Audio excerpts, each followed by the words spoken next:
खबरदार रहें वो लोग जिन आदमियों ने कुर्बानी करने का इरादा किया है।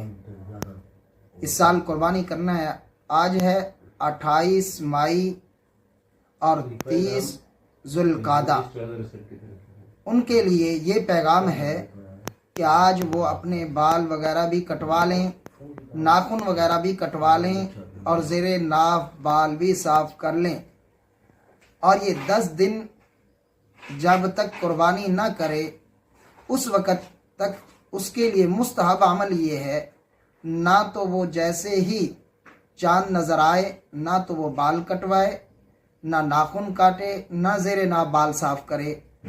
एक रिवायत है, हज़रत उम्मे सलमा रज़ी अल्लाह ताला अन्हा फरमाती हैं कि रसूल खुदा सल्लल्लाहु अलैहि वसल्लम ने इरशाद फरमाया, जो आदमी कुर्बानी करने का इरादा रखता है तो उसको चाहिए ना वो अपने नाखून काटे, ना वो अपने बाल काटे, ना वो जिस्म के किसी हिस्से का चमड़ा वगैरह कटवाए। तो उसके लिए ये है जब तक वो कुर्बानी ना करे। जब वो कुर्बानी कर ले उसके बाद फिर ये नाखून भी काट सकता है और जिस्म के किसी हिस्से का कोई टुकड़ा वगैरह खाल का है तो वो भी कटवा सकता है।